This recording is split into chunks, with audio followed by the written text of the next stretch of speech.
Grand Lille TV, vous êtes bien au rendez-vous de l'info en cette matinée du lundi 30 juin. Il est tout juste 7h30.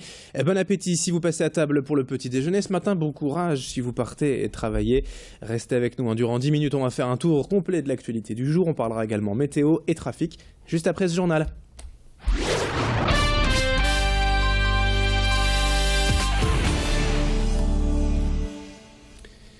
Et la une de l'actualité tout d'abord aujourd'hui, c'est donc le début du ramadan dans la région pour des milliers de musulmans. Les représentants des mosquées de Lille et de ses environs se sont réunis la semaine dernière pour décider précisément des dates du jeûne. Le ramadan a donc démarré ce samedi dans la métropole lilloise et se terminera le 28 juillet par la fête de l'Aïd el-Fitr. Un mois d'abstinence durant la journée de l'aube jusqu'au crépuscule. Pas de nourriture, pas d'eau, pas de relations sexuelles ou de tabac pour se concentrer sur sa foi et se rapprocher d'Allah. Ce ramadan 2014 demandera particulièrement d'efforts car il tombe en cette période estivale où les jours sont les plus longs. Le jeûne devra ainsi être respecté de 4h du matin à 22h le soir avant les grands repas traditionnels de rupture le soir venu. Nous en reparlerons prochainement de ce mois de ramadan dans la région. Autre information à la une de cette édition, la réforme des rythmes scolaires et un point sur la situation à Lille directement. Le projet a été validé par le conseil municipal il y a déjà plusieurs mois de cela et sera donc bien appliqué dès la prochaine rentrée de septembre.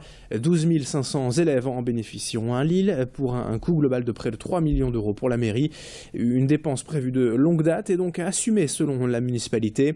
En tout, une centaine d'animateurs devraient être recrutés pour organiser les fameuses activités périscolaires l'après-midi chaque semaine dans les écoles.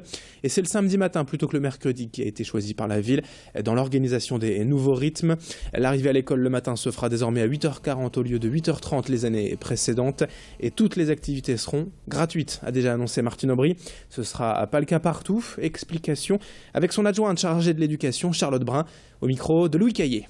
Les communes ont choisi différentes solutions pour dégager du temps en fin de journée, en début de journée, etc.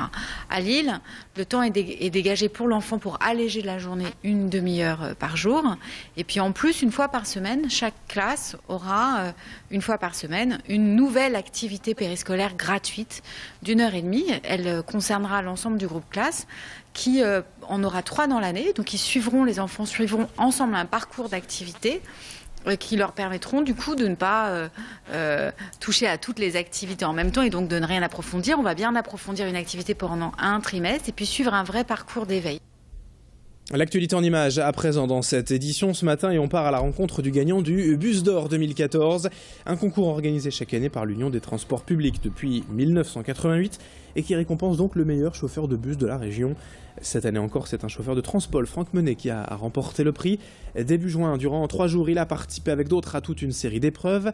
Un questionnaire, un examen de maniabilité et un test en conditions réelles en ville avec de faux clients où son accueil, sa conduite et le respect des automobilistes ont été observés.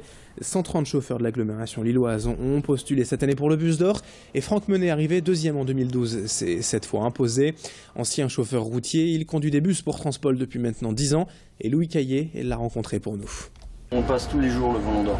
C'est pas au niveau aspect commercial uniquement, il y a également la conduite qui joue beaucoup et là c'est tous les jours de 5h le matin jusqu'à 1h du matin.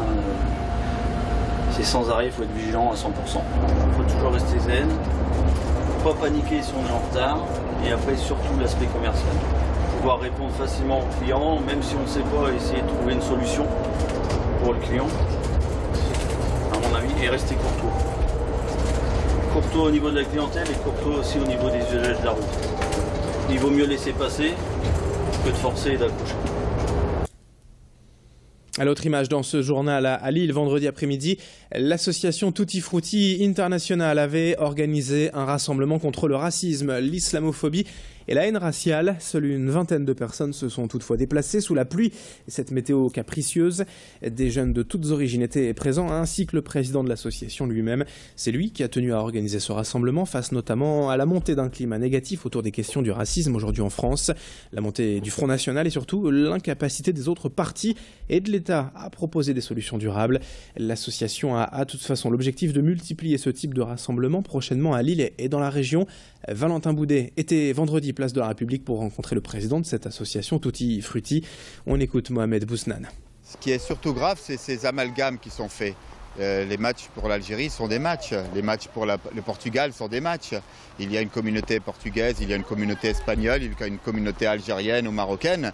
Ça reste une communauté, ça reste des matchs, ça reste du sport. Et on n'a pas, j'allais dire, à s'ingérer dans d'autres domaines, comme si c'était de la sécurité publique. Il faut garder ça dans l'esprit du sport. Enfin, quelques mots encore dans ce journal pour vous présenter cette exposition à voir jusqu'au 20 juillet prochain à l'Hospice d'Avray à Tourcoing. Au fil à retordre présente des œuvres faites uniquement à partir de laine, et en la matière il y en a de toutes sortes, de toutes les tailles.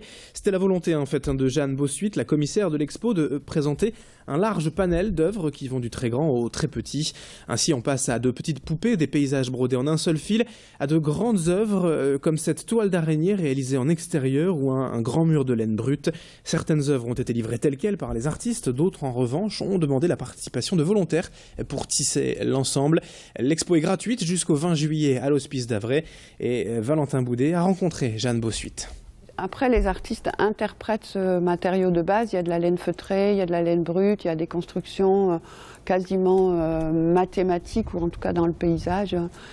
Voilà, il y a des copies de matériaux naturels, comme les copies de galets ou des choses comme ça. Donc il y a des choses qui sont grandes et des choses qui sont infiniment petites, parce que j'aime bien la surprise sur le volume et puis l'espèce d'ébahissement sur les petites choses, la minutie et le temps du travail à accomplir. Allez, fin de ce journal. Dans un instant à suivre la météo et l'info au trafic sur Grand Lille TV.